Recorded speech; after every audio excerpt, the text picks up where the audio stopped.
Hello, everybody, and welcome back to another episode of the Weeb Weekly. It is your boy, Tropical Joe. I'm joined by my boy, Mizu, and welcome to another beautiful extravaganza filled with all of your pop culture news. Mizu, how are you doing today, buddy? I am doing fantastic. Can't wait to break down all the things we're going to be talking about today. Oh, baby. It has been a crazy, crazy, crazy week in every single aspect in terms of news, comics, movies, anime, Golden Globes. Everything has been happening over the past couple of weeks, starting off the year strong. But of course, it wouldn't be called the Weeb Weekly for no reason. We are starting strong with the anime of the year. First off, we finally got it. The wait has been worth it. We have the first episode of the final season of Attack on Titan. This was absolutely bonkers. There was a little bit of exposition, I won't lie. It was a little bit, a lot of talking within the cell and everything. But the fight outside is going off. And my boy Eren is absolutely a menace to society. I wanted to get your first impressions on the episode. I'll say this. First of all, one, I love it. And I'm not gonna lie, the 3D animation part, though in the beginning I was like, it is somewhat, not 100%, it is somewhat grown on me a little bit, or at least to more, I think I've been beaten to submission to accept it. So, okay. And I was like, okay, this is not bad. Everything that's going on in it so far is fantastic. I like how we opened up out the gate with, we see our poster boy, if anybody, the poster boy of Attack on Titan, Levi Ackerman, just completely shattered. Man, he's not dead, thankfully. I mean that's what I got from the first set. Like she was like doing the pulse and went straight into the river. Who was taking his pulse, by the way? That is Hanji. That's Hanji. Okay, perfect. Yes, because I saw the patch, but I was like, is it actually her? I didn't know if it was actually her, but yes. We get a sneak peek of that at the river. Can you explain to me if I'm thinking of, am I thinking about this right? Because like obviously I haven't read the manga, and I literally binge watched the entire series in like a week and a half. So the only way that Eren can use the founding Titan's power is by being close or in contact with somebody of royal blood, right? Yes, sir. Okay, I got it. And then okay, there's multiple things at play here. So Eren's dad met a lady from the royal family, right? And they had Zeke. Yes. Is he related to is it Krista? Is it the lady with the girl with the yellow hair, the blonde girl that was working with them, and then she was like a princess? Are they like half brothers? Historia Rice. Is she related to Zeke? Yes. Are they like cousin? Do we know by this point? We do. They are, I would say, cousins because they don't have her father. So I'll say this. How do I say this? Without spoiling. I mean, we already know, I think, at this point. No, I think it's not really spoilers, but it's like, so Historia's father, who was like I'll say the rightful like king of the people, of the subjects of Ymir. So you could say that she's more of a direct line. Okay. And then you could say Zeke's mother, and I'm trying to remember her relation to the royal family. I don't know if maybe that might be Historia's older sister. Okay. I'm forgetting the lineage right now, but they are related. And yes, the blood of the royal family does matter because, like you just said, in order to access the founding Titan, you either must be of royal blood or be in contact of someone of royal blood. And we actually got hints of this in the earlier of the series when we see the smiling Titan that killed Eren's mother. Yes, that was her. That was Zeke's mother. That was Zeke's mother. Yeah. And but later when we see the smiling Titan again, and Eren meets up with the Titan again, and she tried to grab him, Eren touched her And as soon as he touched her, he let out a scream trying to stop her. And then because of that contact alone, he was able to access the power of the founding Titan, which called upon the Titans to eat her. So just human touch, just touch alone with a person of royal blood will give Eren the power. So of course, yeah, Eren does not have that power. And that's why he's working with Zeke. And that's why they have this plan going on, as I mentioned earlier in the last season, where they're working together, because Eren needs Zeke in order to fulfill the plan of the plan of mass sterilization. It would be the sterilization of the people in Paradise, right? Yes. So Zeke's plan is to basically sterilize all subjects of Ymir, all people of Paradise, because they carry basically the Titan gene. Exactly. Anybody who's with a person who is a subject of Ymir and has a child, they pretty much are inherited the Titan gene. So yeah, they can become Titans. Yeah. Exactly. And at any time or anywhere, depending on who has the power and stuff like that. So Zeke's plan is to basically sterilize all sorts of Ymir, not kill them, but like they can't have children. Therefore, this generation, like basically, will be the last. Eren, all of them would be the last generation of the subjects of Ymir. That's crazy. That's absolutely crazy. And that's why Armin and all of them kind of got heated, because just like, why do we have to end right here? Why can't we have kids? Or why does it have to be this way? We deserve to exist. Granted, yes, we didn't ask to be like this, but that doesn't mean that we shouldn't exist.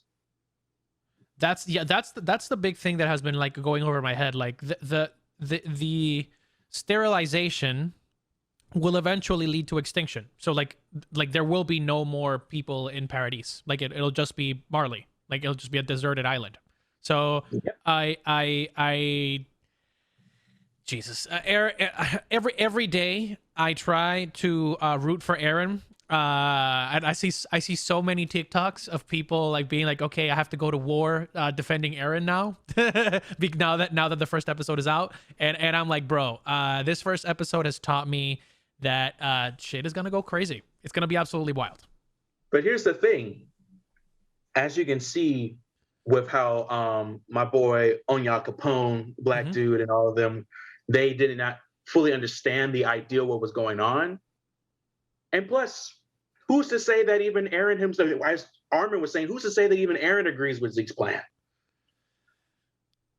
I don't know. I mean, I think Eren has his own purpose. I think once Eren is able to meet with Zeke and touch him and the rumbling starts, because I think we pretty much know that the rumbling is going to start, the aftermath will be not what we're expecting. And I think that's just on my take. I know you said the ending is a bit controversial. How many episodes do we have for this season, by the way, this second part? Do you know? I do not know off the top of my head, but I'm pretty sure I might lean on 20 or more, because there's like a lot to break down. If this is the final season, and the last season was like what, 10? Okay. Episodes or something like that? Yeah. So I doubt that they can end it in 10 episodes for this final season. Okay, bet. All right, so let's do a quick breakdown. Essentially, we see Eren fighting our boy, Mr. Reiner, in the streets of Paradise. We see I don't know which wall are we on right now. It's which of the three walls are we in right now? Dang. I can't recall them on top of my head. I'm okay. Probably gonna whichever wall they are in, they are fighting like the rent is due. Okay. And we see that the Marlians are on the offensive, and they've launched an attack on Paradise. They have people dropping out of every which way, all soldiers going against the people, the scouts. There's pandemonium in the streets, shots being fired. It's a massive, it's a massacre essentially for the scouts and the people who are trying to, or the Jaegerists, I would say at this point, the people that are trying to side with Eren and protect him. And we get a pretty important scene at the jail where Connie meets up and with obviously he's released, but he makes a pretty important comment that he doesn't trust Jean, he doesn't trust Aaron, he doesn't trust anybody, right? So what do you think is going to be the well, besides telling, like, because I know you know what's gonna happen, but I was gonna say, like, do we see some rifts within our group? So here's the thing. I would say yes, but not to the point where I think anyone's going to really side with Aaron. Okay. So like they're gonna have their, I'll say, disagreements and like heated arguments, Okay. but not enough to be like, okay, some people are gonna side with Aaron, others are gonna not side with Aaron out of the main core group. No, they're all gonna pretty much stick together. So I would say that for the most part. Fair. And even I'm really excited to see once Armin does get into the fray, because obviously he has a huge weapon inside of him that could turn the tide of the battle. And speaking of the battle, wow, I know you said that the 3D animation is not particularly your cup of tea.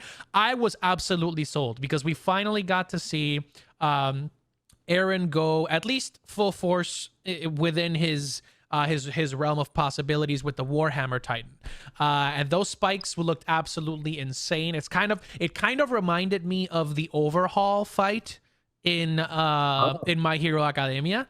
I don't know if you got that those vibes as well, but I was really hyped to see like all the spikes go up. He was absolutely like going at Reiner and the Jaw Titan. I don't know how I feel about the Marlians just working with the Cart Titan to give her a friggin' like she has a mortar in her back, like that's ridiculous. So I think it's a pretty one-sided battle, at least until Armin decides to show up. Besides the animation, are you excited to see the future of the season based on what you've seen so far with the fight scenes, with the setup of the characters, etc.? Oh, absolutely. Well, the one thing I would say about the fight that to me just solidifies my argument, because I said this before on TikTok and I know it's a hot take. Every time I see Reiner fight, it just more and more proves my point that the Armor Titan sucks. I will say that the Armor Titan is not my favorite Titan. Maybe it's because maybe Reiner is not the best at using it, because the whole point of the Armor Titan is that its uniqueness is that it has more armor, that it has more protection, therefore it can take more damage in theory. But as you can see, it's really not that hard to beat him. Aaron is kicking his ass, Jaw Titan's kicking his ass. But here's the thing, okay, that's the Titans. Okay, here's another argument. Look at the Marlians. The Marlians have firepower. I'll say advanced technology enough to rip through his armor. Remember in the first episode of season 4, when he dropped down to get that at that fort. Yeah. And they had Titan artillery and they were shooting through his armor. So I was just like, so for me at least, when people ask me, I did a video way back, what is my least favorite Titan? And I said that it was the Armor Titan, because the Armor Titan, its whole main purpose that's blown out the water with the more advancement, how not only other Titans, but how advanced society gets. So I'm like, nah. And then this fight, granted, at the end, they kind of had the upper hand, only because the Cart Titan came in with that, freaking sniper rifle. She's got a 50 cal bullets coming out of her back, bro. Exactly. But before that happened, Aaron was kicking both their asses. And Aaron was putting in work. And I'm like, dang, Reiner, come on, bro. Yeah, Reiner is having a tough time, but as we see near the end of the episode, Onya Capone releases obviously everybody. We talked about the a little bit the scene. It's essentially just prep, just trying to see like how everybody's feeling. I don't think they trust Aaron fully, but they want to protect him. I know that they want to protect him because they say it so. Even if he's going at the Marlians full force, but essentially by himself, which Armin admittedly is very concerned about. It's like, why would you literally go out like full force against these people, like just alone? Because I can't help you right now unless I destroy this freaking fort. So it's exciting to see. I'm surprised to see the absolute amount of carnage in the streets, bro. The Jaegerists suffered heavy losses. Yes, because they didn't, as you can see when they were talking amongst the subordinates and soldiers, they didn't expect them to mobilize this quickly. I mean, as in the first episode, or I think the first 2 or 3 episodes of season 4, Aaron literally wiped out literally the vast majority of the Marlian chain command in the military. And he thought that, okay, since they are scrambling, all their officers, generals, captains are all freaking dead, they're going to be scrambling to organize. As you can see, the main, I forgot his name, the main soldier unit who, the soldier who was talking to, I forgot her name already, the girl, Gabby, and all of them. Gabby, I forgot her name too. So Gabby's the little girl. Gabby's the little girl, yeah. Exactly. And then they were asking him like, okay, Captain. He said, no, General, because chain of command is so fucked up that he's a general now because they don't got nobody else. It's rough, man. It's rough. In times of war, everything can change in the blink of a second, and that's exactly what happened at the end, right? Because like we were you gonna say something else? Oh, I was gonna say that the one thing I'm surprised that people aren't talking about is how did Zeke come back to life, because he actually did like die, and we see that scene where his somebody's rebuilding him or yes. So I'm not gonna go into too much detail, but where he was, is that a vision actually, or is that something that's actually happened? That happened. It's not a vision at all. It's a place. It's a real. You can say it's a third dimension in a way, because I've been talking about okay. So it's pretty much, it is called the paths, and the paths. It's pretty much the paths. Okay. And it's pretty much where all subjects of Ymir are connected to get to one another in a way. So that's one thing that I wanted to a little bit of context on. So I know that, like, for example, the Marlians were basically turning people into Titans to send them at the wall and basically keep population control, right? That's what they were doing with their own people. Once these people die, so for example, when Zeke's mother ate Aaron's mother, she's technically a subject of Ymir because she still has the gene inside her. Once she dies, do they all go into the same like ether, the same like heaven paths or whatever, so like they can talk to each other and stuff like that? It's not like the end where they're just like, well, their body's done, they're just like dead. Technically yes and no. So okay, I wouldn't necessarily call it a heaven, because nothing is happening in Attack on Titan. No, it's more of like all your memories of who you are and stuff like that are stored there. Okay. So your essence in a way still exists there, but you are gone. You're not frolicking in that sandy desert it's nothing like that at all. Okay. But fair.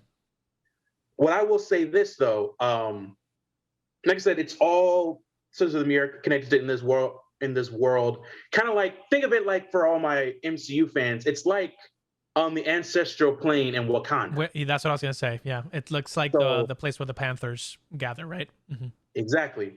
And in this path, this is where not only that, but this is where I would say Titan summonings come from. Everything comes from that place. And the person building him, which I'm not going to reveal yet, is important. The person who was building Zeke's body out of the sand is important. And basically that little girl, I'll say, runs the show of that plane. And what she was doing is that, remember in the last season, we saw, Zeke's entire body from like torso up was freaking gone. Yeah. And out of nowhere, this Titan shows up with like a big belly, grabs him, puts him in her stomach.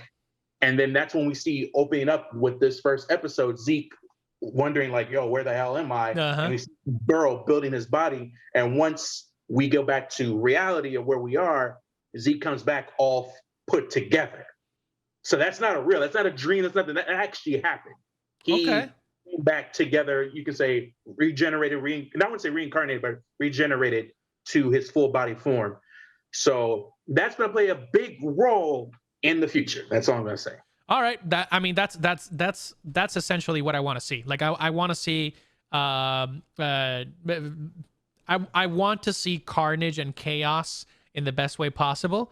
And that's exactly what we got this first episode, especially at the end, because that artillery turned the tides of war. Like Eren was ready to dispose of both the Jaw and Armor Titan, and the Cart Titan's technology literally turned the tides. And now Eren is quite literally between the sword and the wall because he is impaled with his own Warhammer spike. I'm not sure if that scream at the end was the initiation of the rumbling. I'm not sure if he just did it by himself or if that was just a scream for help for Armin. But I'm excited to see because the episode, I believe, is about to come out. So we're recording this on Sunday. As the episode comes out next week, we'll do a full breakdown of everything we saw in episode 2. But do you have any other comments on the first episode? I would give it like a 9 out of 10, honestly. Oh, yeah. Great opening. We got to see Zeke come back. We got to see our knight in shining armor, Levi, disheveled. Yeah. I think that's kind of funny because, everybody and their mother, whether male, female, just loves freaking Levi Ackerman. He's the most, even they did a poll about it. He's the most popular character in all of Attack on Titan. And just to see him like that, it's just like, wow. And a part of me kind of laughs, just like, yeah, this is that guy. And look at him. This is what Kenny was feeling like. That was Kenny's. Exactly. He was living vicariously. Exactly. So I just thought that was kind of interesting to see. So yeah, I would definitely give this also a 9 out of 10. Also, what is not a 9 out of 10 is that new opening. Jesus. That is a 10 out of 10 new PR song for going to the gym and cranking those weights. Wow. Facts. That opening was just ridiculous. But speaking of good openings, look at this saucy transition. We also got another episode of Demon Slayer. We are in episode 7 of the Kimetsu no Yaiba Entertainment District arc. And we finally got to see our girl go haywire. Nezuko is a menace to society in the best way possible. We saw her blood demon art, the what is it? Exploding blood or acidic blood demon art. It was absolutely scrumdiddlyumptious watching her literally beat the heck out of Daki. She looks like, pardon the well, pun intended, demonic, but I was gonna say she looks just like the Joker. She's literally just like going at her with no remorse, just going at her for full force, tour the force. And I loved every second of it. What were your first impressions of the episode? I just loved how we went from an episode or two ago with, Tanjiro going all out. My man lost his mind. You already know that every time an anime character goes off the rails, their hair goes up. His hair is going up and everything. And then now we got to see our sweet baby girl Nezuko just go also off the deep end and just, like you said, unremorseful, just kicking this girl's ass. And it was fantastic. Each and every second of it was amazing. And I like how, showing off her blood demon skills when she got cut into pieces and was able to come back together. I'm not gonna lie, that scene low-key, that scene low-key reminded me of, Wesley Snipes' blade in the first one. Oh, yes. And when he cut him and his blood came back and put his arm back together, his body parts back together, I was like, this is a scene just straight out of the freaking Blade movie. I absolutely loved it. The good thing that I loved about that transformation is the visual, like the visual visceral transformation in terms of in the storytelling sense, right? Because Nezuko is portrayed as this small little girl, and like she turns into a little kid when she goes into the box. She literally turns into a full-grown badass woman as soon as she like transforms. And I believe she's older than Tanjiro, right? She's older than her brother, right? In that scene, we'll discuss what the scene is, but in that scene at the end, she's walking with her mom. That's Tanjiro in her back, right? Let me double check. I'll say I'm gonna actually look that up real quick because I either yes or she might She's be the just. younger sister of she's the younger sister. So Okay, okay. yeah. So Tanjiro is 13, Nezuko is 12. God But dang. Yeah. think about it. That visual transition was wild. Think about it, because like she goes from being like a little kid to looking exactly like Kami, like her muscles like engorged. You get the full striations of her veins, like and even her womanly features. And then she goes back into a baby at the end. So like she's literally like turning into a woman monster demon and completely eviscerating an upper six demon, which and okay, so let's take it step by step. We saw at the end of the first episode that she's able to regenerate at a Yep. faster rate than normal. She is officially better at regenerating than an upper sixth ranked demon. That tells me all I need to know. This woman would be a menace to society for all demon slayers if she were corrupted by Muzan. So, what did you think of the visual exploration of her blood demon art? And did they do it justice based on what you saw in the manga? What do you think about that so far? Oh, absolutely. Here's the thing, and funny enough, our former co-host talked about it on his own channel. Go check out Nixie Comedy's content or NC Hammer 23. And fun thing that he said that it was pretty interesting is that in terms of art, the manga is actually okay. Like in Okay. terms of art style, it's not on the same. Like the anime does, I'll say the manga more justice. Because when you look at, if you actually go read the manga and you look at the art style of it, and this is again no shade to the mangaka, fantastic woman, but like the anime makes it so much better than when you're reading the manga. Because some parts are just like, Damn. oh, color scheme is kind of a little different, and Yeah. like art style is not on par, but like wow, the anime is fantastic, and that's actually kind of, I would say, rare because sometimes the art of the manga tends to be even better than the anime is, but this is the opposite. So in terms of blood demon art and just action alone, yeah, the anime is fantastic. All of Nezuko's move sets and seeing her attack and use her powers was breathtaking to look at. Yeah, it was absolutely wild, and seeing the way that her blood demon art was damaging another demon to that extent that like she was leaving burn marks on a fellow demon, an upper six rank demon at that, was really intense and really cool to see. Story wise, however, um, I think this was a pretty good setup episode for the final stage of this this entertainment arc, because essentially we see Nezuko dominate, and Tanjiro have to step in, because as she basically wins the battle, she's going haywire and she is about to attack another human.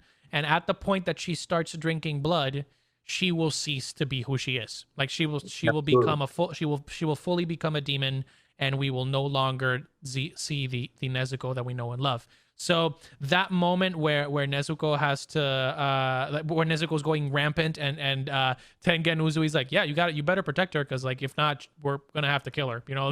So you better sing her a lullaby. And I'm like, damn, if she does that to it, like if they do this to me and make me cry, and I shed a tear with the lullaby scene, because like it's essentially using their memories of their mother as a calming sound to bring Nezuko back into reality, right, from being like over the deep end. And I saw that as a pretty cool visual cue. I think the visuals on this episode told the whole story. It didn't need to be there didn't need to be that much said to explain exactly what's going on, and that's the beauty of it, right? You can see it happen and enjoy it. What did you think about our setup and the big reveal for the final battle? I first of all, I like how they dragged it out a little bit because everybody, of course, you as a person who's watching the anime and never seen the manga, you're still wondering why is Daki still alive without her head? And I like how they dreaded that as she's talking, Uzui is talking to her, and you're just like, yo, she's supposed to be dead. He literally freaking chopped her head off. And then, of course, we get the reveal that no, the reason why she's so powerful is not just because of her, is because she has a brother. She has a brother who is attached to her. And I like how now now revealing him, you can go back and watch those episodes with her, and you can kind of spot him or see how she fights, and you can see her brother in it. And I thought that was pretty cool. And yes, her brother is something else. Gyutaro is an absolute monster. I am really excited to he's a little bit I think they're a little bit more like the yin and yang, right? So Daki, while she is the more emotional and I would say eccentric of the bunch of both of them, Gyutaro literally looks mentally unstable.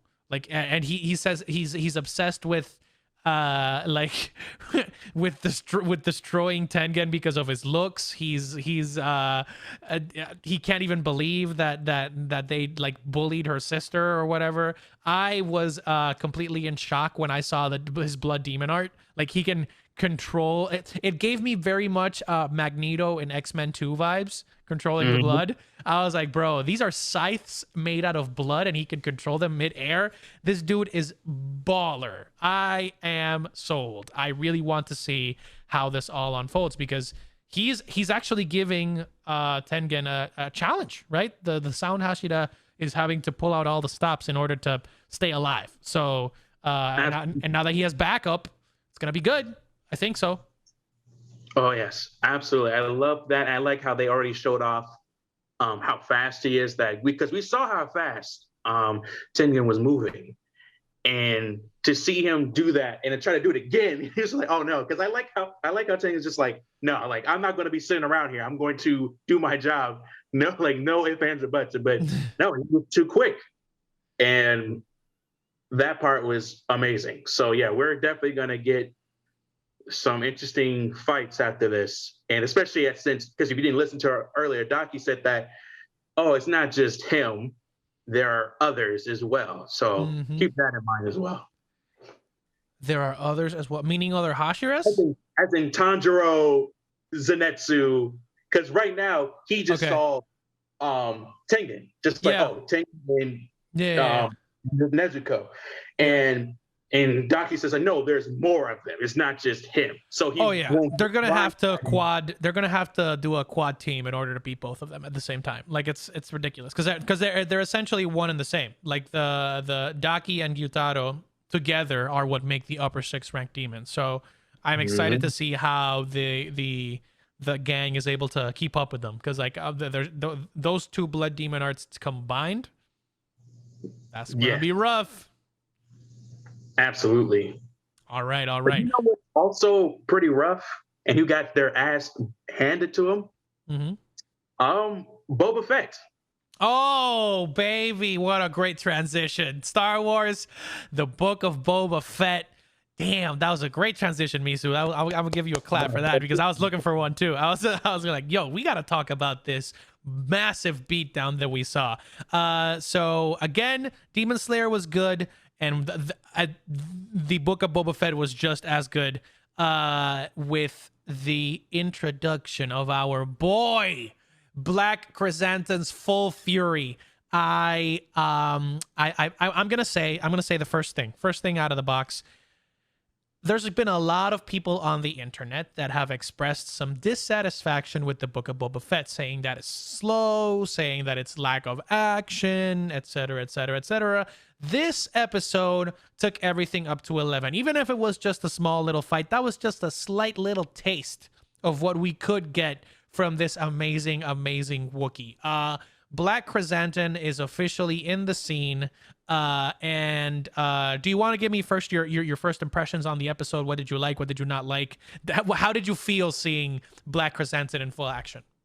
First, I love how, even though his name is Black Krrsantan, he came in with Black Air Force energy. Because think about it, Boba is just chilling in his pod, healing in his water, just reminiscing about his past. And as soon as he opens his eyes, he sees this giant Wookiee just grab him out of his heart and start beating his ass. I was like, because I like kind of put me for a second, because after we're used to him doing the beat right downs.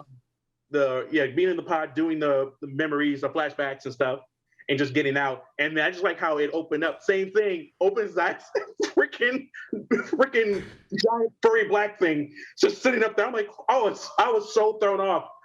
I was like, did he really just show up into the thing and just started beating his ass? And he was beating his ass. And I think the other thing that also surprised me is how long Boba held out. I thought this man was screwed. And Boba held his own for a hot ass man. I was like, I thought he was gonna be done. As soon as he grabbed him like this around his neck, I said, "Oh yeah, Boba's done. Yeah. Boba's gone." It was brutal, and that came off the back end of him.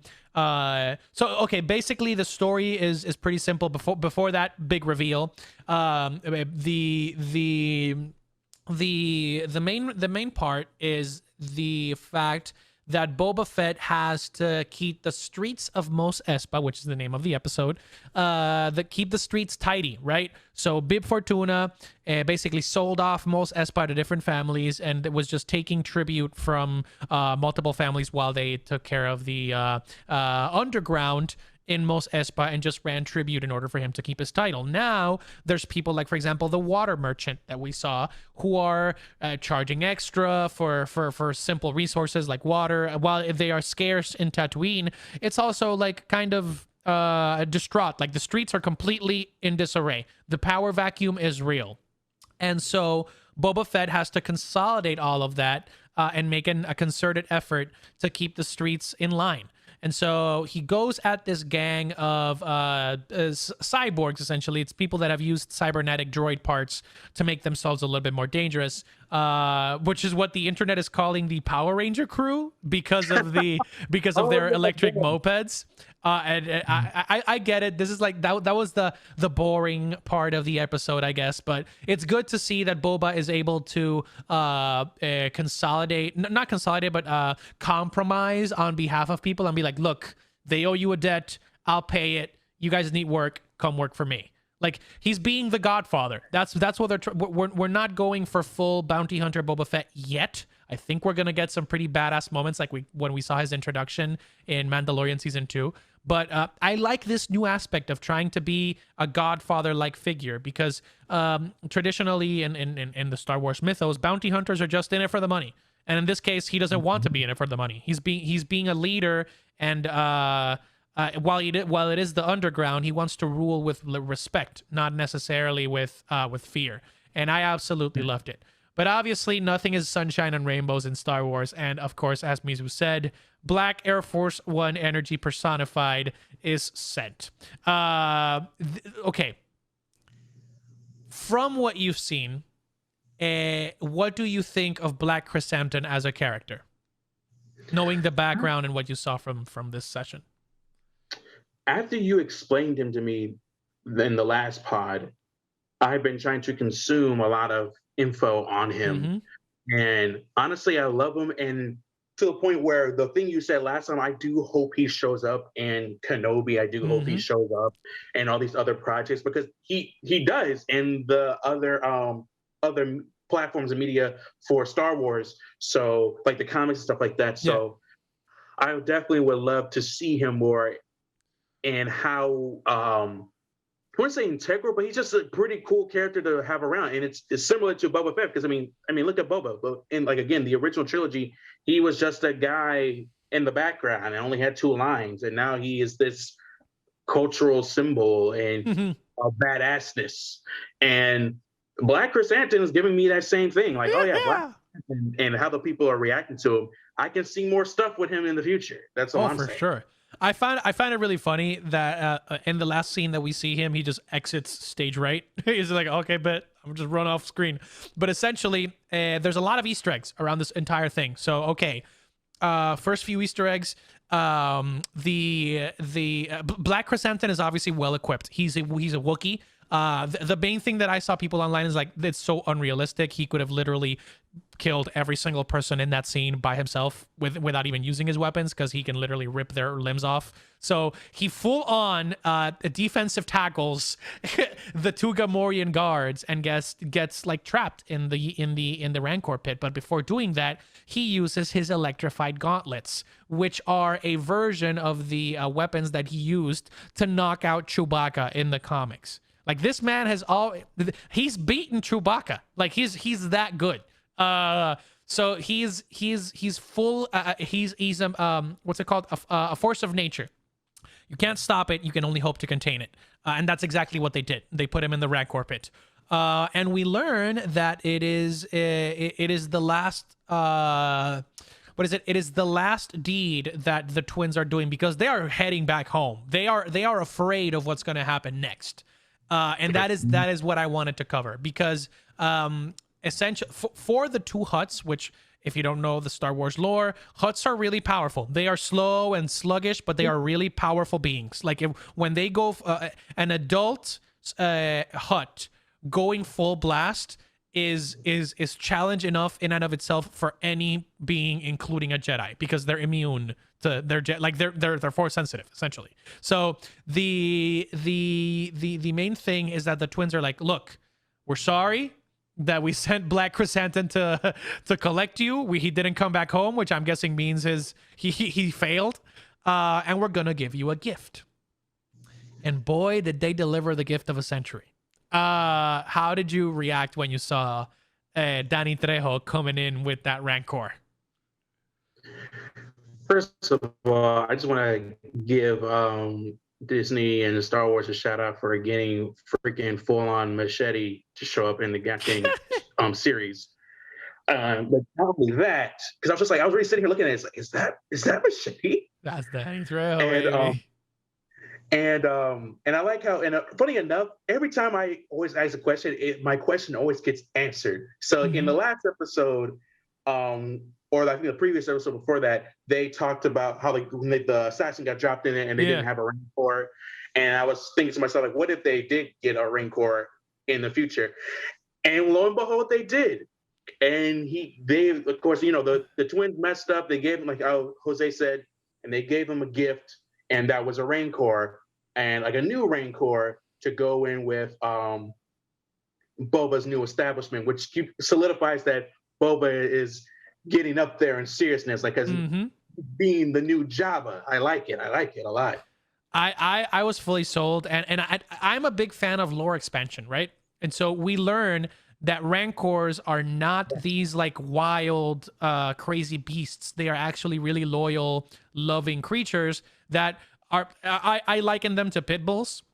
Like, they're really powerful creatures that obviously will adapt to the environment that they are in. Obviously, Jabba used them simply as just like meat cleavers. In this case, we get some nice foreshadowing that Boba might ride him into battle, like the witches of Dathomir did in their ancient lands. And we saw, for example, the last witch that we saw was in Jedi Fallen Order, right? She was the last surviving witch of Dathomir. And like these bringing in these pieces of lore into the main canon after years of speculating, when is this going to be canon? Is this going to be canon? Is pretty cool.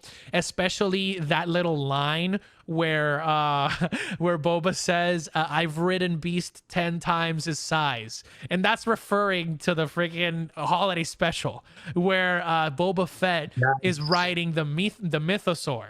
Like, they're bringing in pieces of lore from every single area of Star Wars and combining it into the live action, and I absolutely love it. What would you say, like, okay, on a scale from 1 to 10, if you had to choose between, let's say, what could I liken this to? Because like it would be like.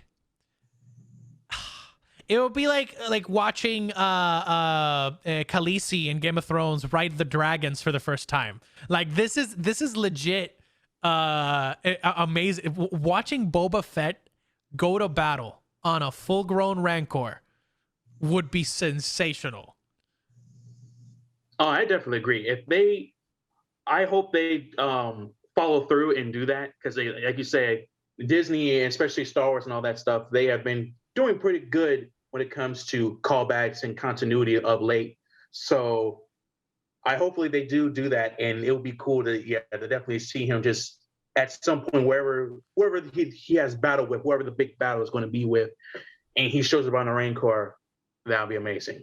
Oof. I would I would love to see that. I've seen the concept art and just like the fan art of him riding a Rancor into like Mos Espa, and it just looks good. It just looks really good. The only thing that I didn't like about this episode was the final chase scene, because they're literally like they're running on mopeds at like 20 miles per hour on the speeder, and I'm like, damn, bro. Yeah, I'm not gonna lie to you. Yeah, what literally killed me was not them, because some people are giving like the actors and the people that basically the cyborg team like some flack, which I didn't have no problem with them. It was just the mopeds. I'm just like, I was taken out of Star Wars for a second. Like, why do they actually have to look like mopeds? Now I'm just sitting here like, is this because now it's not giving me Star Wars, it's giving me futuristic 1950s right now. Yeah, that's exactly what it was. It was kind of rough to see, because like they're like, obviously the speeder is not going super fast, but like, I mean, they weren't going fast in the original trilogy either, but like we saw them in Solo, and they were going pretty fast. Like it was kind of like this weird 80s action scene, like this is the low budget 80s action scene of them just running around on mopeds across the city. And while we did see another Easter egg with, for example, the concept art for Ralph McQuarrie's scene, because like that one of the gang members goes through an art canvas, right? That's going through the street, and that canvas, if you pause the screen and you look at it like in detail, that is Ralph McQuarrie's original concept art for the Jabba's palace, which has Jabba the Hutt, Boba Fett, Bib Fortuna, C-3PO. The only one that they cut out was Luke Skywalker for the show. But the original concept art has him. And that was another cool Easter egg. That's the only cool thing that came out of that scene. But I am really excited for the next episode, because as we see in the end, the Pikes are making a full assault on Mos Espa. They're bringing in all of their members from different parts of the galaxy into the Mos Espa spaceport. But I don't think it's going to be them. I think the Pikes are a means to an end for a bigger crime syndicate, which we know as the Crimson Dawn. The Crimson Dawn is a criminal syndicate led by Kira, which is Han Solo's ex-girlfriend, and it was created. It was created by our boy Darth Maul. Now, at this point, I am not sure if Obi-Wan has killed. I think he at this point, Darth Maul is dead because of Obi-Wan. But the big rumors, which I wanted to get your opinions on, is that we might see Kira or a de-aged Han Solo show up in the series. And I don't know how to feel about that. So here's the thing. I can see the Kira part. I can see a older Kira. Yeah. Because it's been a hot minute since young Han was there. Because I believe, because isn't the Mandalorian this is a couple years or a couple months after Return of the Jedi. Okay. So well, actually, yeah, let me see. Yeah, exactly. Because I believe it's a couple of years, maybe, or maybe maybe it's a couple years, a couple of months, maybe like a year. Yes. No, so it's five years after Return of the Jedi, 9 years after A New Hope. Okay, cool. So with that, then I can see Kira. I can't see Han Solo. Actually, no. Oh yeah, I can see him now because he's alive. Like he's fully alive. There's 30 years until The Force Awakens. So. Oh no, I think I just got confused when you said DH, because I was thinking of, because you said Solo earlier. I'm saying, wait, Solo? Like that Solo? Or then never mind, I said, Harrison Ford, yes. Aged like a cracker. So yeah. It makes sense now when you say what they did with Luke and Leia and the show and the other movies. So that makes sense. So then I can see both. I can see that happening, and that'd be cool if it was in there. And it doesn't even have to be that you can say that big and just be like an Easter egg. I'm not expecting it to be like how it was at the end of the Mandalorian when Luke showed up and Mm-hmm. straight up, you know, doing combo moves on these robots.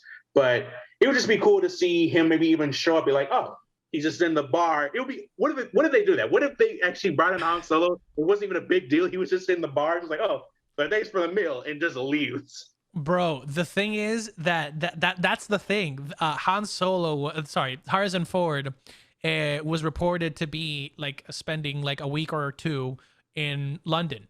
The studios are in London. Like the studio where Mark Hamill was doing the CGI work for the last shot in Mandalorian season 2 was in Okay. the London studios. So I'm like, bro, if they bring in Han Solo for the Boba Fett finale or like for the next episode or something like that, because it's supposed to be 6 or 7 episodes for the season, right? So we are already at the mid-season. We are already at the mid-season finale. So like we need something to hype us up for Mandalorian and for Right. Ahsoka and Kenobi. And what better way than Han freaking Solo? Because it makes total sense, like timeline-wise. We still have 30 years before The Force Awakens where he dies. So I am on board if the CGI is done right. I know they can work on the voice. The only thing that I don't know, and I will also wanted to get your opinion on this, is if we're going down this route of getting cameos from people that are like say from the original series or de-aged, that opens up the door to scenarios like, for example, bringing in cameos of Carrie Fisher as Princess Leia, and obviously, like, while it would be super cool to see what Leia is doing during these 30 years, like she's training at this point, she's training with Luke Skywalker, bro. Like this is really, really, really, really cool stuff that we haven't seen. We saw 5 seconds of it in The Force Awakens or The Last Jedi. Yeah, Force Awakens. Sorry, the Rise of Skywalker. I don't know how to feel. I don't know how to feel about these cameos. I don't know how to feel about bringing in, like, let's say Billy D. Williams instead of bringing in like Childish Gambino, bringing in Billy D. Williams as a de-aged. I don't know, Lando man. Calrissian. Yeah, Lando. I don't know how I feel. How would you handle that scenario? So with me, even though the last episode of Mandalorian was amazing, it did get some flack because some people Mhm. were just like, oh, because the biggest thing they wanted, some Star Wars fans wanted, is that to show off how big and The scale the Star universes. Wars universe is, and that it doesn't necessarily have to connect to the main storyline with involving Luke Skywalker. So some people loved the episode with Luke Skywalker involved in it. I know I did, but there were some people who recently were thinking like, well, that's cool, but like this is supposed to be about Mando, and then this last episode gets taken over by Luke. So it's like it took away. I guess to some people, it took away some of the magic of like it being different and not connecting to the overarching Luke Skywalker storyline. So I can see people being upset with that, and of course, some people I guess didn't like how Mark Hamill looked the age or Luke Skywalker looked. Mhm. Some people complained about that. So I I thought can it looked see. great. I thought it I looked didn't think that amazing. at all. But some people I can see having that same issue if they did bring back Han and he was de-aged. Same thing with Carrie Fisher and all that. So if I trying to make everyone happy, which is impossible because you can never make anybody happy like that. But if I wanted to compromise, I think I just would have maybe do more, maybe name drops, like, oh, make it more relevant what they're in here. Like, oh yeah, Han Solo was here last week or something. Like, oh, we heard that on the, there's Star Wars news that basically you can mention them more without actually necessarily having them in there. And it'll still make a big impact without, physically seeing them. Well, at least for me, I'll be like, oh yeah, we literally had Princess Leia, Senator Princess Leia showed up, and she is the one who started this whole organization or something like that, Mhm. and this, that, and the third. So not just for people who still wanted to still feel like connectable without them being in it. At least that's just my logic. Fair. And I totally get that. I totally get that. There the the expansion of the Star Wars mythos does not have to be completely predicated on the Skywalker family, and that's part of one of the arguments that I've been using. It's like for example, we have the Old Republic, we have the High Republic, we have so many more projects that we can do without having to intertwine the original Skywalker family or the Skywalker story into everything. Yes, they are a huge part, and that is the story that the overarching story that we want to tell.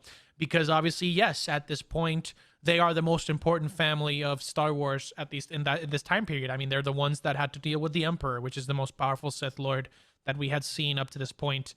Because he beat the Jedi's in their prime. So I get the importance of keeping that legacy alive, but there's so many more stories. There's so many more amazing Sith and Jedi that have come before, that come after. I am really excited to see the future. But obviously, like, put in a little bit of nostalgia. That's perfectly fine. Like those little nuggets of like appearances or cameos, those are great. But don't lean on those. Don't lean on those. I would say don't lean on those. Trying to get at earlier is that if you absolutely want to have them in there, yeah, don't necessarily lean on them being in the thing. Like I said, even though I was joking earlier, but I think I would be content if just Han Solo showed up for a brief moment and then he was gone. That would work for me. At least. That would be perfect. The only one that I want to see in its full unadulterated glory is the rematch between Kenobi and Darth Vader. That's gonna happen. I know it's gonna happen. So I'm super excited. I want 30 minutes. I want another 30 minutes of them just going at it, and Obi-Wan being like, "Damn, I'm too old for this shit," and Vader being like, "Oh, I've been waiting for your ass, bro. I've been waiting for you." Absolutely, I can't wait. I'm excited. I'm excited for that. But hey, that is all that I had from my end. You had some news that you wanted to share with the squad, so tell us what you want. So yes, so back with anime. So there's this show called Nagatoro, and it's basically about a girl who meets this person in a higher grade than her. I think there's only 1 year above her in Japanese schooling, and we don't even know his name because she just calls him senpai, which is funny. But it's a very notable, very popular anime that is out right now. So recently, they announced on Crunchyroll that they are getting a dub, and they reveal who are going to be the voice actors for said dub. And the person who's voicing the main girl, Nagatoro, she is going to be voiced by a Black woman. And for some weird reason, this upset people had a problem. Yeah, of course. And like a lot of people, of course, Twitter, it's cool, but it's also a cesspool of craziness. And everybody and their mother on Twitter and other platforms were talking about how they didn't want this, or some people were even going so far to say that, some people were, of course, like simping over her, like, no, I can't simp over her anymore because she's being voiced by a Black lady and all this kind of stuff. It was very weird. I was like, what? And to me, it just, don't get me wrong, I absolutely adore the anime community. I'm a part of it, and my whole platform is based on it. But there are times I'm just like, you look at the anime community like a family member. Like there's times you're like, oh yeah, they got their moments, and you're like, really? So I was so disappointed in it for two reasons. One, obviously, the racism. Especially over voice acting. Voice acting, you're not going to see the person, and you're getting mad over the voice actor for some weird reason and making it racist. And then I think the part that crazy is to me is the people who justify it. Like, how do you justify that logic? But of course, the second thing, which is an ongoing trend in the anime community, is the dub versus sub argument. Oh, that just what's sucks. A dub or sub? It's just so weird. And I'm gonna be honest with you guys. Like, look, you're not special if you watch it in sub. I'm happy for you that you want to watch in sub, but it doesn't really matter at the end of the day, because there's some people genuinely, and I've met them in person and on my platform, who genuinely think that they are better weebs, they're better anime fans because they watch it in Japanese. And I mean, cool, but that doesn't make you better. Like, some people watch stuff in dub because they choose to. And like, I often watch things to me, it's a flip of a coin. Either, depending on how long it is too, I'm like, oh yeah, if it's a pretty long anime series, I'm gonna watch this in dub. Like I got stuff to do. I'm not gonna sit and try to do this and then try to read at the same time. Like it's not gonna work. So with the argument, it's gone on and on and on, and of course some people taking it jokingly, like because it's being sarcastic, but there are some people who genuinely take this seriously. So I just thought that whole thing was just very weird, and of course some creators have addressed it already, and yeah, I just think it just caught my eye out of nowhere. I said, this is very weird. I never thought this would be a problem, and also again this is not the first time. You guys do understand this is not the first time like a black person voiced on an anime, right? Miriko, the person y'all simp over, Miriko Bunny Girl from My Hero Academia, voiced by a black woman. Hawks from My Hero Academia is also voiced by a black guy. What's his name from One Piece? He's like this tall dude with sunglasses. I forgot his name, but he's one of the few people who can do full on body armor hockey, voiced by a black dude. He sounds like, I'm not gonna lie, he sounds like the Allstate guy. I'm not gonna lie. I thought it was him for a second, but he wasn't. But yeah, it's just voice acting. It's gonna be common and stuff like that. So I just thought I wanted to address that and just let you know, don't be racist and don't be racist, bro. Please. Can't believe you gotta say that out loud, but yeah. But speaking of very controversial, just unhingedness, yes, sir. We gotta talk about Peacemaker. Oh. Dude, I'm excited. I watched the first 30 minutes of the first episode, so I watched all the way up till the final the meeting with his dad after the dinner with his dad. I love it so far. That one of the best cold openings to a show that I've seen in the past couple it's essentially a dark comedy show. It's a dark comedy show with superheroes in it. And the cold open was great. I absolutely love the fact that we're letting John Cena take creative control of the character and just be like, go balls to the wall with it. I love it so far.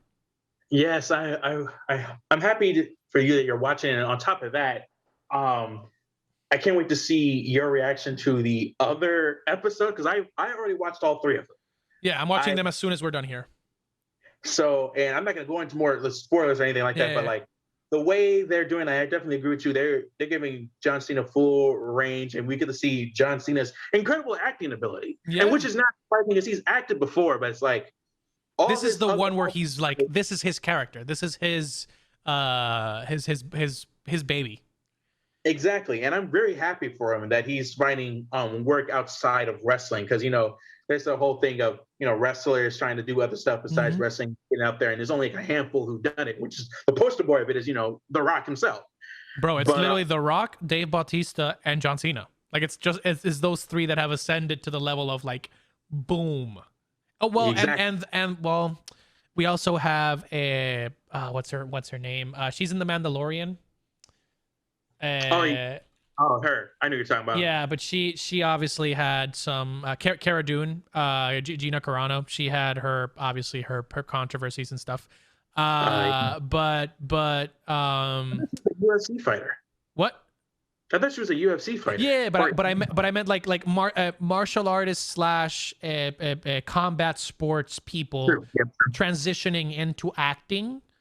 There's only a couple that have ascended to that level. They're like, oh, these are like A-list or like popular, prominent actors. That makes sense? Yeah, that makes sense now. Yeah, I definitely agree with that. And of course, there's a slight controversy with even Peacemaker right now. And it's funny. And after hearing it, I'm like, it never made sense to me. So apparently, the word on the grapevine is that some people are also upset with Peacemaker because it is another case of wokeness and forced diversity. And I am genuinely confused by it. So apparently some people, if you already got from the first episode, one of the crew members that Peacemaker is working with, she's a black woman. I forgot the actress's name, but she's notable from like The Orange is the New Black. Yeah. And she has her wife with her. Mm-hmm. And as you can see, Peacemaker, when he was talking to that janitor and all that stuff, like he's talking about certain things, stuff like that. And the part I do like about it is that Peacemaker is opening up. He is I guess I'm not going into too much deeper for you in terms of spoilers, but he is opening up to himself and realizing what he is and what he stands for. And he's basically trying to understand it, or you could say deconstruct his viewpoints and stuff like that. Because I mean, have you seen his father? My man, Yeah. His father is wow. And casting Robert Patrick as Augie Smith is just the perfect. Like, they literally casted the Terminator. Like, what? That's perfect. That's perfect. The man who made this run iconic. Ace of Spades owes his entire his whole run to Robert Patrick. But yeah, some people are complaining about, I guess, it being forced diversity and wokeism or something like that. And here's the thing. I'm going to say this. You know how some people get upset when, I guess, social justice warriors or SJWs who bring up saying, oh, this show or movie is racist, sexist, you name it. Problematic, yeah. Some people get upset like, oh, what do you mean by that? How? And et cetera, et cetera.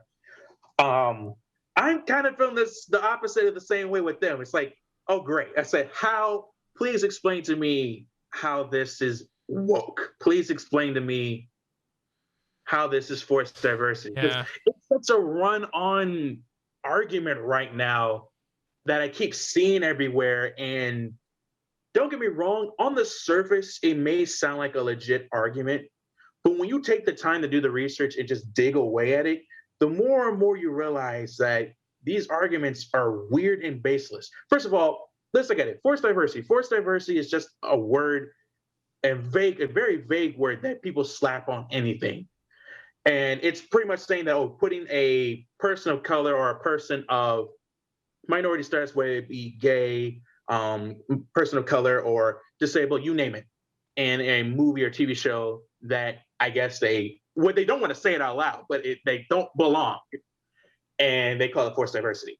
And that's the general gist of it. But when you ask people, and I always catch people with this one, when you ask people examples of forced diversity, that's when the argument goes downhill. Because when you ask them the examples, they give you ones you're just like, are you sure that's forced diversity? Or are you sure that wasn't this, that, and the third? For example, 2016 Ghostbusters. That's the go-to argument they always use. 2016 Ghostbusters, all-female Ghostbusters. That's why it sucked. That's the argument.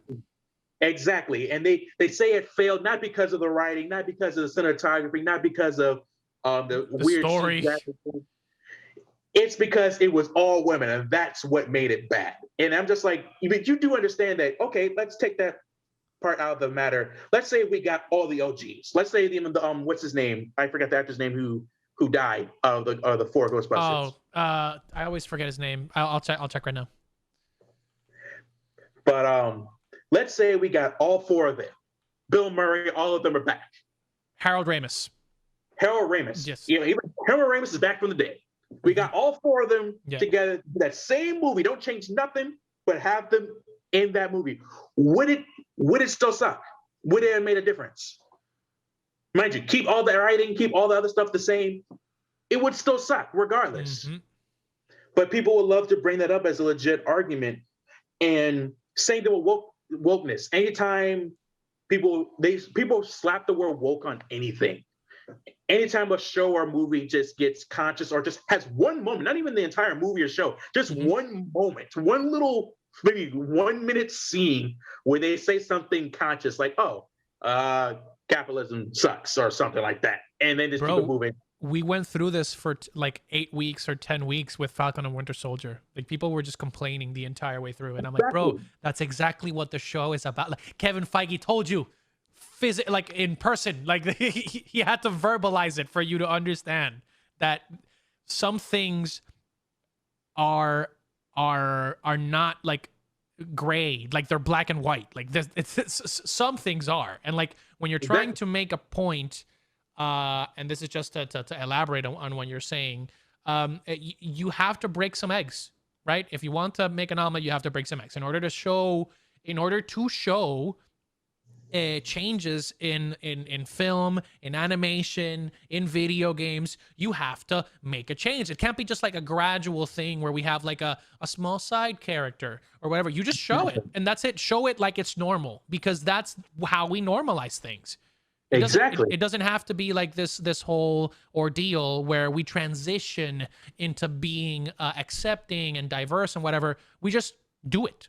Like, you just do it and let it happen. It wasn't even forced. Like, it was just a simple introduction scene. It's like, oh, she's coming home and she gives her wife a little kiss. Wow, what a problem. What, oh my God, forced diversity. That's just Exactly. a normal human scenario. What were you gonna say? No, I was just going to say that, but these people will literally convince you that this is a growing problem in Hollywood. This thing is going to destroy all the movies and shows and characters that we love. We're seeing it in shows like this, even in comics. Think about it. Everybody and the mother was upset that back then Tim Drake came out as gay, Mm-hmm. bisexual. Same thing with John Kent's Superman came out bisexual, and people were all up and raging. Even when they changed Superman's slogan to Liberty and what was it? justice for all.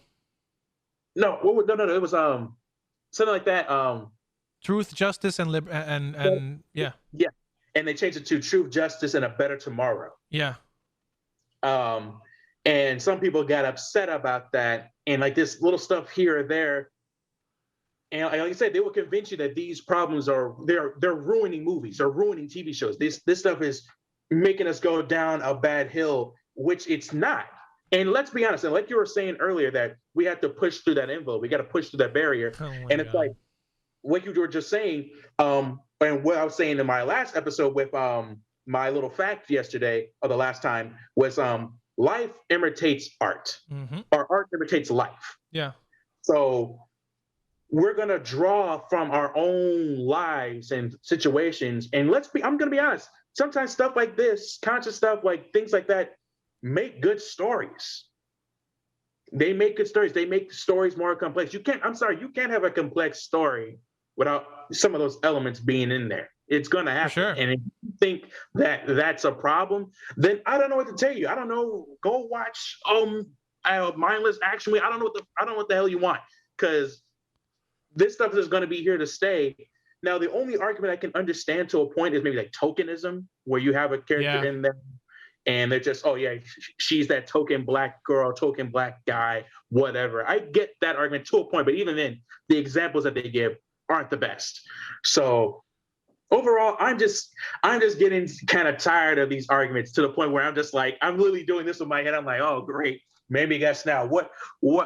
Please explain to me how this show is woke.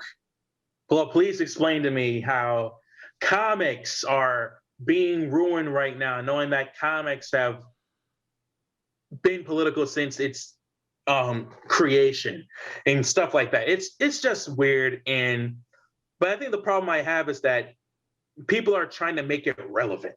People are trying to make it relevant, make it sound very concerning. And it's not. It's just an empty issue.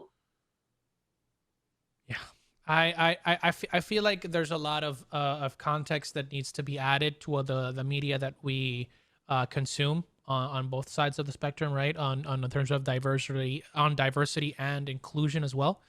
But yeah, that's it's going to be a problem until we stop making it a problem, right? So that's my take on it. And then I mean the biggest thing that we're gonna see moving up in the future in this 2022, I think we're gonna see that this conversation also progress, especially in the big blockbuster movie scene, as we go into transition from the cast that we know for the DCEU to like a female Batman with like Leslie Grace's Batwoman, Sasha Calle's Superman being the main Superman of the DC universe, Wonder Woman being the main woman. Like the new Trinity is all female, and everybody's just like, oh my god, why? And I'm like, bro, just why is this killing you? Like they're great actresses as well. Like why does it have to be a thing where every character has to be a one note thing? That's exactly what made comics boring.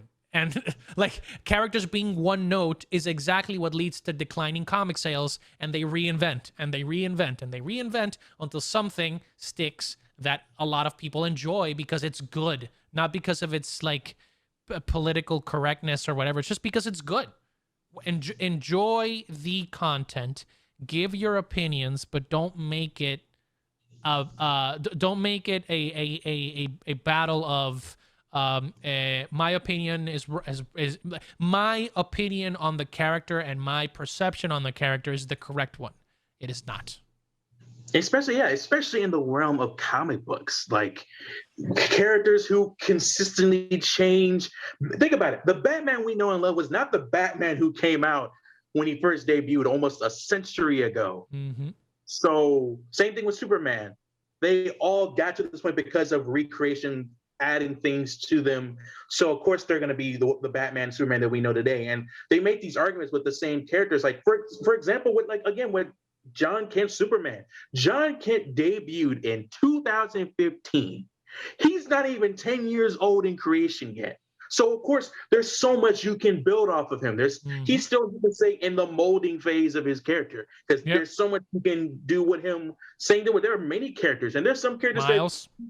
Exactly. There's some characters that we even forgotten back in the early 70s, 60s, and stuff like that are being reinvented to be more interesting today. So these reinventions are not going to kill you. And plus, what going on with comics, if you don't like that version, that's just a version of that character. There's so many versions. Granted, you don't like the female Ghost Rider.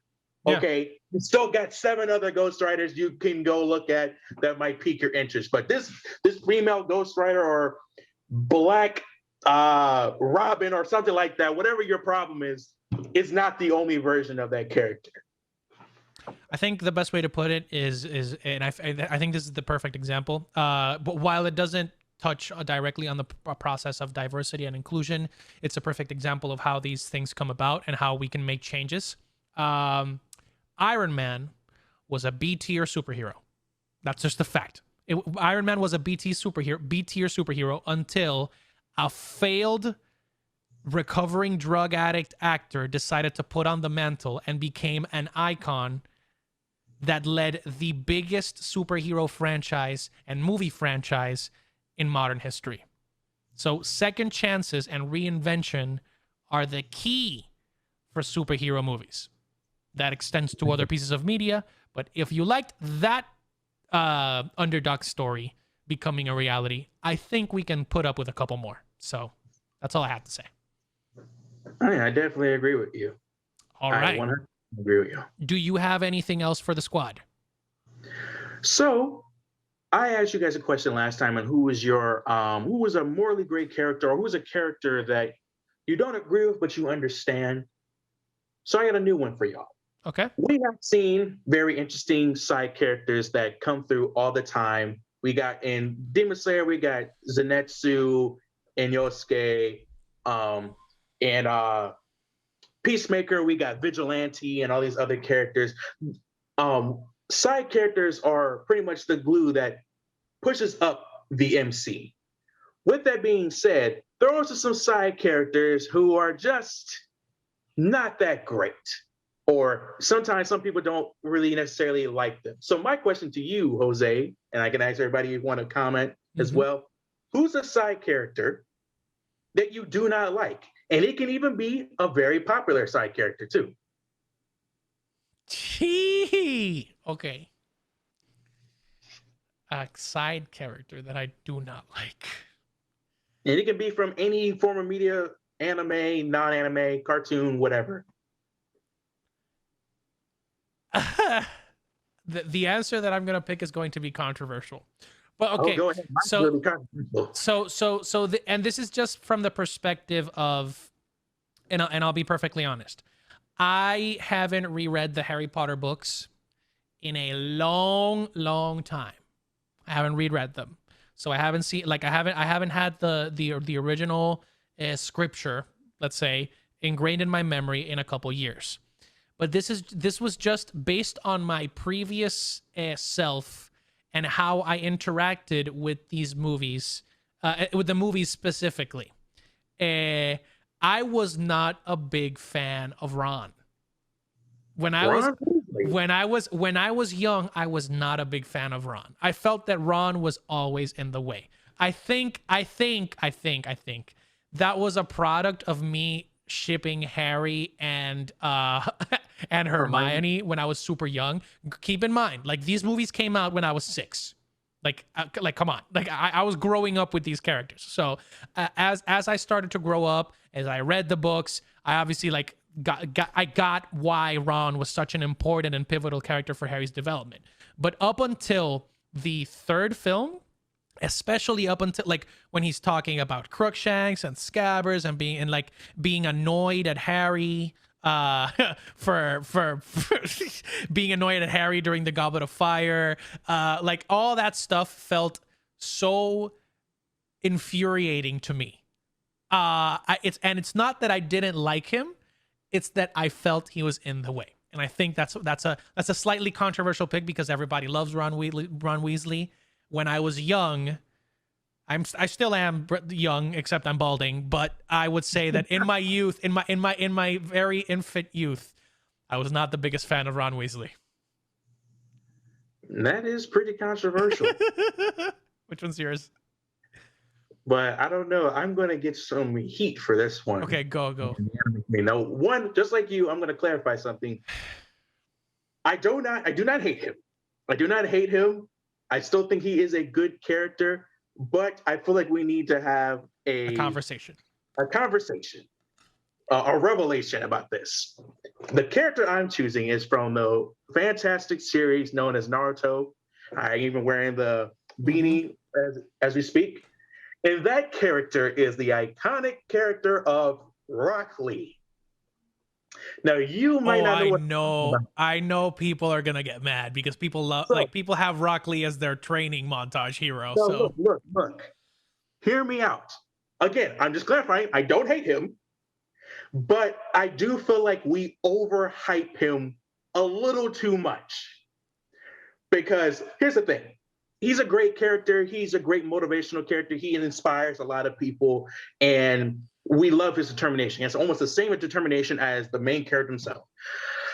But again, I feel like we overhype him, especially in terms of ability. First of all, you can go back to the series, name a fight he won. I watched Naruto, and I even do it again for information-wise. Rock Lee hasn't won a single fight in the entirety of Naruto. None. Even his most iconic scene where he drops the weights and he goes beast mode on Gaara. He lost that fight. Did we forget about that? This man was put out of commission. He literally, and I don't mean that just lightly out of commission. As in, he broke his leg and arm to the point where the doctors are just like, hey man, you better think about a new career field because you're not going to be a ninja anymore. Like that bad. Critical condition. And then going forward, his next fight was with Kinemaro, the Bone Man, who has the ability to manipulate his bones and use them as a weapon. And again, he was doing some good work in there. But again, he lost. And guess who had to save him? The man who put him in commission in the first place, Gaara, had to show up. And granted, I won't give Gaara too much credit because he also almost got clipped. And to be honest with you, they only lost because of plot, because this man, Kinemaro, had a sickness. And it was already teased in the beginning of the series that he had this sickness. And then, funny enough, just very conveniently, as he's about to kill them, he dies. So I was just like, oh, very convenient for both of you. Convenient. Exactly. Very convenient. But even then, in that fight, Rock Lee didn't win. And then he had another fight where he fought against himself and he held his own, but he couldn't defeat a copy of himself. That's tough. And there's another thing, and the thing that bothers me is I'll say also the power scalers of the anime community, the people who like to put characters versus each other and they try to scale them in terms of fighting ability and things of that nature. And every time I see people bring up like, oh, who will win, Rock Lee? People automatically go to Rock Lee. I'm like, oh, hold your horses. Hold on. Why? Why Rock Lee? Because, and here's another thing. We don't know how good he is at fighting to the point where some people even use his master's stats, Mike Guy, who taught him everything he knows, based off of him to go off of Rock Lee. Rock Lee doesn't have really any real feats of his own. His master does, but not him. But everybody in the mother keeps bringing him up. And again, like I said, and I'm going to say this a third time because I know how you guys are. I don't hate him, all I'm just saying is that we overhype him. We overhype his power. In terms of character-wise, he's pretty solid, but we gotta stop putting him on these high tier lists like he's some giant when he's not. And another thing that also bothers me with overall, not just him, because you can make the argument with many characters in Naruto. If you take Rock Lee out of the story, what much changes? Because the whole point of side characters is supposed to be even pivotal. If you can take a character out of a series and nothing changes, that character wasn't very important to begin with. And sheesh, you take Rock Lee out of there, what really changes? What really changes the story? He only has one pivotal moment where he throws a kunai, a dagger, to help out Naruto. But besides that, he's just not that relevant. And granted, you can make the same argument with many side characters. Tintin, Tamari, you name it. Everybody knows that. I'll give you that. But like, no one wants to say it when it comes to Rock Lee too. Because like, but it's the fact. Like, Rock Lee is in that same boat. He's in the same boat. I'm sorry. But yeah, that's my controversial pick. Rock Lee's still amazing, but I don't know if I would call him a GOAT. I know people are gonna be mad at us for the next coming 100 years, but hey, that is part of the burden that we bear, my friend. That is it from me. That is it from the Weeb Weekly. Thank you guys so much for an amazing support. We'll be back with the Stack 'em Up very soon, and we will also hopefully be back with another co-host that can definitely help us out. Again, big shout out to Nick for everything that he's done and for creating the pod. We wish him nothing but the best. He's more than invited to join us at any other point whenever he desires. The main topics for the week, again, for the upcoming week, we're gonna have a new a Moon Knight trailer. We're gonna have another episode of Attack on Titan, another episode of Demon Slayer, Boba Fett. Lots of fun stuff happening, and lots of cool things along the horizon. So I have been your boy Tropical Joe. You can find me on Instagram and TikTok as I'm Tropical Joe on YouTube. I'm making a lot of videos over there soon, high quality videos that I started to make with another editor. I have 2 episodes already out, 2 videos already out, 2 more coming this week, hopefully 3. And I just came back to streaming. Did a 5-hour Pokemon stream yesterday. I'm going to be doing more this upcoming week on Tuesdays, Thursdays, and Saturdays. You can find me there. And you can also check out my Twitter, because that's where I put all my hot takes and polls. Mizu, where can they find you? You guys can also find me on TikTok. You can also find me on Instagram as well. I also post anime stuff, even just non-anime stuff. If you guys want to see more of that from my Instagram than my TikTok. I also have a YouTube channel, still working on that. Working on the technicality and stuff like that, so I can give you guys also authentic YouTube videos. And I appreciate you guys also subscribing. That helps out a lot. And also subscribing to the Weeb Weekly. We have gone up, I believe, almost 50 or 100 subscribers just for the Weeb Weekly. And we're about to be getting close to. And we appreciate you guys liking it up and spreading the word with the Weeb Weekly. And that's awesome. Thank you very much. Yes, we appreciate every single subscription, like, and comment that you give us. Make sure to check us out on YouTube, Instagram, all the platforms, and we're gonna be coming back to Spotify very, very soon. And that has been it from us. As always, stay safe, crack a smile, and we'll see you on the next one.